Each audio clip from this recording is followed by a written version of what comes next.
In 1992, archaeologists excavating a cave in the Judean desert found a wooden box buried deep in a sealed chamber. Inside was a leather pouch, still intact after nearly 1,700 years. Inside the pouch were dried poppy capsules, seeds, and a small wooden pipe with residue still caked into the bowl. The cave had been used as a burial site. Someone had packed the pipe and the poppies as a going-away gift. The same instinct as the shaman buried with his cannabis in China. The same conviction that whatever this plant did, it was worth bringing to the other side. But that burial was not even close to the beginning. The real story starts much earlier. In a moment so ordinary it probably felt like nothing at all. A hungry human, a strange plant, a decision to try it anyway. And what happened next changed the entire recorded course of human history. The oldest firm evidence of humans deliberately altering their consciousness goes back at least 10,000 years, and in all probability, much further than that. Residue analysis of ancient pottery from the Near East shows fermented beverages being produced around 7,000 BC. That is not accidental fermentation. That is organized production. Someone figured out that grain left in water changed, and instead of throwing it away, they built a system around it. But alcohol was not the beginning either. Ethnobotanists studying the distribution of psychoactive plants believe that humans were interacting with mind-altering substances long before they had pottery to put them in. The evidence is mostly gone because leaves rot and bark decomposes. What survives are the receptors. Your brain has specific receptor sites for compounds found in plants. Endocannabinoid receptors for cannabis-like molecules. Opioid receptors for poppy-derived compounds. Serotonin pathways that certain fungi interact with directly. These receptors did not develop because of drug use. They exist for other biological reasons. But the fact that plant compounds fit them so precisely suggests an evolutionary relationship that goes back far longer than any artifact we have ever found. And then there is the cave. In 2010, researchers working in the Pinwheel Cave in California uncovered something unexpected. Woven pouches, made from plant fibers, tucked into a crevice in the rock, containing dried datura plant fragments. Datura is one of the most powerful hallucinogens in the natural world. A single leaf can produce vivid visions, time distortion, full dissociation from reality, and in the wrong dose, death. The pouches were roughly 14 centuries old. But what made the discovery extraordinary was not the pouches. It was the ceiling, directly above the crevice where they had been hidden. Covered in a complex pattern of painted spirals and radiating pinwheel designs, it was a visual record that researchers concluded represented the datura experience itself, an attempt to document in paint what the plant did to the mind of the person who consumed it. These were not people stumbling into hallucinations by accident and being confused by what they experienced. They were managing the experience deliberately. They had a storage place for the plant. They had a ritual location for its use. They had an artistic tradition for recording what happened. And they passed all three of those things to whoever came after them. This was not experimentation. This was expertise, a body of knowledge being maintained and transmitted across generations, the way any other craft skill would be. The shaman's pouch and the painted ceiling together describe an institution, not an incident. Then they found the shaman. At a burial site in Hilazon Toktit Cave in Israel dating to around 12,000 years ago, archaeologists uncovered the grave of an elderly woman. She was small, with a skeletal condition that would have given her an unusual gait, and she was between 45 and 60 years old at the time of her death. Around her body were the remains of 50 complete tortoise shells, a human foot, parts of a leopard, an eagle wing, a cow's tail, and a wild boar's tail. The chamber had been deliberately prepared before the burial and sealed afterward with a large stone.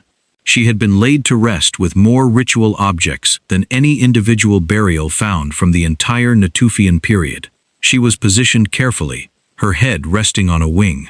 But what identified her as a shaman more clearly than any of the objects around her was the placement of a mortar and pestle near her head, still containing trace residues of plant material.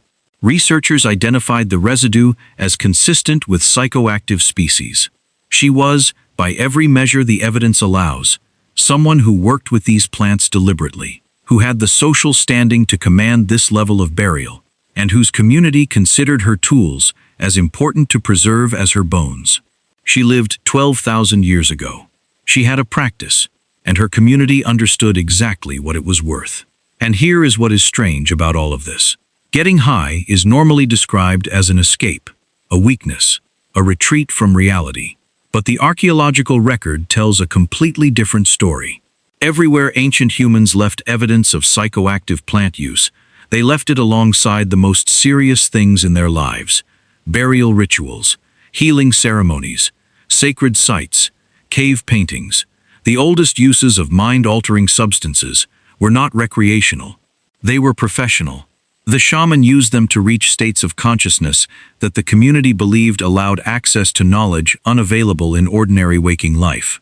The healer used them to manage pain and perform procedures that would otherwise be impossible.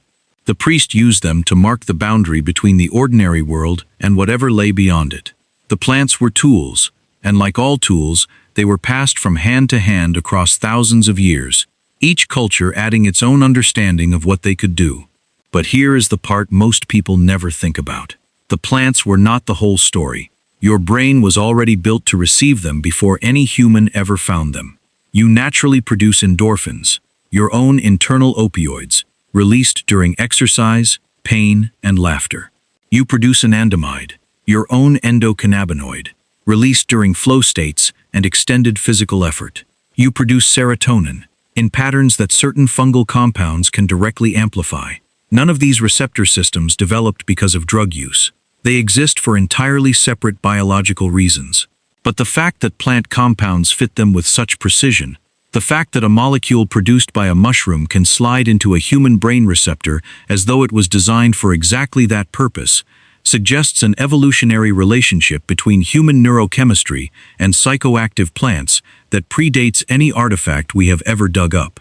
The ancient human who first consumed a psychoactive plant and felt the world shift was not introducing a foreign substance into a neutral system.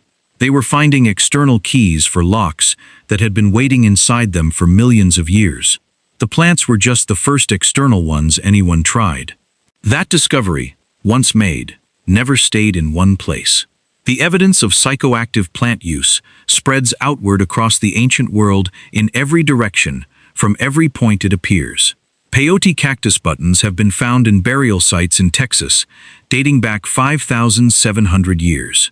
Betel nut, one of the most widely consumed psychoactive substances in human history, shows up in archaeological records across Southeast Asia, going back at least 4,000 years, found in jars alongside lime powder, the exact preparation still used today. Coca leaves appear in Peruvian burial sites dated to 3,000 years ago, packed in pouches with the limestone needed to activate the active compound. These were not casual discoveries. Each one required someone to learn what the plant did, how to prepare it, how to use it safely, and then teach that knowledge to whoever came next. And mostly, someone did. The knowledge survived, the plants survived, and the human appetite for what they offered, for altered states, for expanded perception, for relief from pain and anxiety and the weight of ordinary consciousness, that survived too. It survived across every culture that has ever existed on this planet, across every era, in every climate, on every continent that had plants worth finding. Psychoactive substances are among the most cross-cultural behaviors in the entire archaeological record. Not one civilization on Earth, examined carefully enough, lacks evidence of deliberate alteration of consciousness. The methods differ, the plants differ, the ceremonies differ. The meaning attributed to the experience differs enormously from one culture to the next. But the behavior itself, the reaching towards something beyond ordinary waking awareness, appears everywhere and always. Anthropologist Richard Evans Schultes spent decades cataloging psychoactive plant use across indigenous cultures and concluded that there was no culture he studied that lacked some form of it. Not one. The universality is not explained by cultural contact or trade routes, because the same behavior appears in populations that had no knowledge of each other, using completely different plants, arriving at the same basic practice independently. That is not coincidence. That is something in the human animal that keeps finding its way to the same answer regardless of where it starts. Whatever getting high is, it is not a modern habit or a cultural deviation. It is one of the oldest things humans have ever done together. The woman buried with her mortar and pestle 12,000 years ago knew something, and every culture that came after her, in their own language, in their own ceremony, with their own plants, spent thousands of years trying to fully understand exactly what it was.